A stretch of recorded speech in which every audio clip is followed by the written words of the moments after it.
जय माता दी।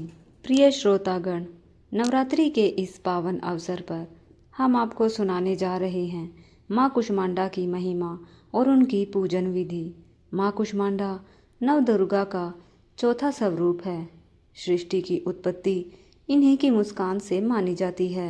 जब चारों ओर अंधकार छाया हुआ था, तब माँ ने अपनी एक हल्की मुस्कान से सूर्य और पूरे ब्रह्मांड का निर्माण किया। इसलिए इन्हें सृष्टि की आदि शक्ति और सूर्यलोक की अधिष्ठात्री देवी कहा जाता है। इसके बिना सूर्य का प्रकाश भी संभव नहीं है। माँ कुष्मांडा का स्वरूप अष्टभुजा है। आठों भुजाओं में वे अमृत कलश, गदा, धनुष बाण, चक्र, कमंडल, कमल और वर मुद्रा धारण करती हैं। सिंह पर आरूढ़ होकर वे अपने भक्तों की रक्षा करती हैं। ऐसा कहा जाता है कि माँ कुष्मांडा की भक्ति करने से भक्त के जीवन से रोग और शोक दूर हो जाते हैं। उसे उत्तम स्वास्थ्य, बल और बुद्धि की प्राप्ति होती है।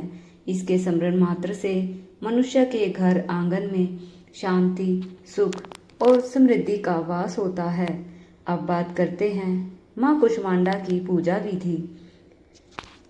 नवरात्रि के चौथे दिन प्रातः स्नान करके स्वच्छ वस्त्र धारण करें। पूजा स्थान को गंगा जल से पवित्र करें और लाल वस्त्र बिछाकर माँ कुष्मांडा की प्रतिमा या चित्र स्थापित करें। एक कलश में गंगा जल भरें, उसमें सुपारी, सिक्का और अक्षत डालें और ऊपर नारियल व आम के पत्ते रखें।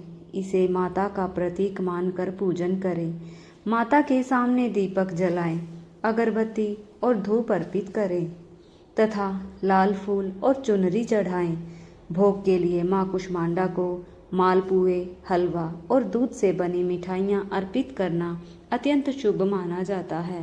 भोग अर्पण करने के बाद माँ की स्तुति करते हुए ओम देवी कुष्मांडाय नमः मंत्र का जप 108 बार अवश्य करें। इसके पश्चात माता की कथा और आरती करें।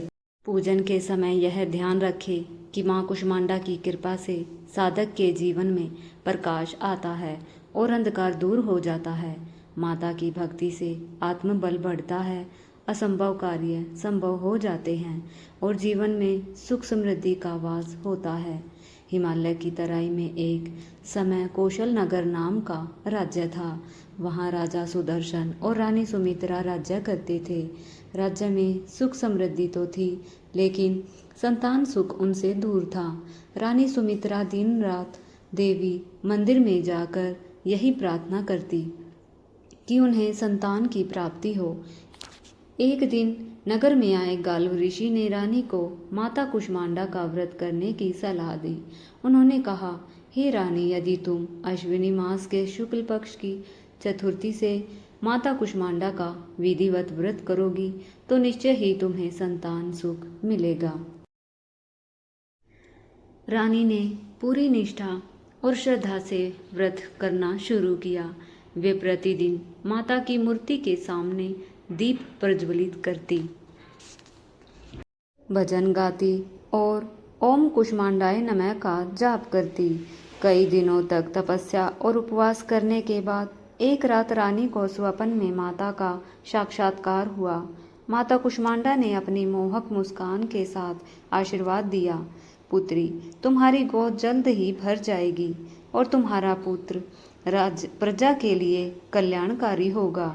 कुछ महीनों बाद रानी ने एक तेजस्वी पुत्र को जन्म दिया, जिसका नाम रखा गया विक्रमसेन। यह सुनकर पूरे राज्य में उल्लास छा गया। लोगों ने दीप जलाकर कहा, यह तो माता कुष्मांडा की कृपा है। समय बीतता गया और राजकुमार विक्रमसेन युवा हुआ। वह वीर, बुद्धिमान और करुणामयी था। लेकिन एक वर्ष भयंकर अकाल पड़ा। वर्षा नहीं हुई, नदियाँ सूख गई और खेत बंजर हो गए। प्रजा भूख प्यास से तड़पने लगी। वृद्ध राजा सुदर्शन असहाय थे। विक्रमसेन ने प्रण किया कि वह प्रजा को इस संकट से बचाएगा। उसने महल छोड़कर माता कुष्मांडा के मंदिर में तपस्या आरंभ की और दिन रात माता के नाम का जप करने लगा। कई दिनों की तपस्या से प्रसन्न होकर माता कुष्मांडा ने दर्शन दिए। इसकी दिव्य मुस्कान से चारों ओर प्रकाश फैल गया। माता ने कहा, पुत्र विक्रम, तुम्हारी भक्ति से मैं प्रसन्न हूँ। जाओ, इस भूमि पर वर्षा होगी और लोग फिर से सुखी होंगे। माता के आशीर्वाद से मेघ बरसे, नदियाँ लबालब भर गई और खेत हरे भरे हो गए। प्रजा ने हर्षोल्लास से माता का गुणगान किया। तभी राज्य में एक और संकट आया। पड़ोसी राज्य ने आक्रमण कर दिया। विक्रमसेन ने माता कुष्मांडा से शक्ति मांगी और युद्ध भूमि में उतरा। उसकी वीरता और माता की कृपा से शत्रु पराजित हुआ और राज्य सुरक्षित रहा। इस विजय के बाद प्रजा ने विक्रमसेन को धर्मप्रिय राजा घोषित कर दिया। भक्तजनों, जब राजा ने माता कुष्मांडा की कृपा से संकटों को पार किया, तब पूरे नगर में दीप जलाए गए। गलियों और चौपालों में गीत गाए जाने लगे। हर घर आंगन में भक्ति का माहौल छा गया। माता के जयकारे, जय माता कुष्मांडा, जय अष्टभुजा भवानी से वातावरण गूंज उठा। राजा ने माता के दिव्य स्वरूप को सदैव विराजमान रखने के लिए एक भव्य मंदिर बनवाया, जहां प्रतिदिन आरती, भजन और कथा श्रवण का आयोजन होने लगा। कथा में स्पष्ट कहा गया है कि माता कुष्मांडा तभी प्रसन्न होती है जब भक्त सच्चे हृदय और पूर्ण श्रद्धा से उनकी आराधना करते हैं। केवल धन, दान और बाहरी आडंबर से नहीं, बल्कि अपने मन की पवित्रता और दूसरों के प्रति करुणा से ही माता का सच्चा आशीर्वाद मिलता है। जिनके हृदय में दया, भक्ति और सेवा का भाव है, उन्हीं पर माँ कुष्मांडा की विशेष कृपा बरसती है। यह थी आज की माता कुष्मांडा की कथा।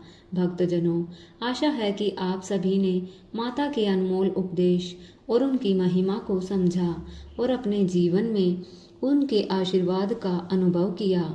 कल हम माता के अगले स्वरूप और उनकी अगली कथा के साथ फिर मिलेंगे, जिसमें उनके दिव्य गुणों और चमत्कारिक घटनाओं का विस्तार से वर्णन होगा। तब तक अपने हृदय में भक्ति बनाए रखें, सत्संग और पूजा करते रहें और जीवन में धर्म, करुणा और सेवा के मार्ग पर चलें। जय श्री कृष्णा, राधे राधे और जय माता दी।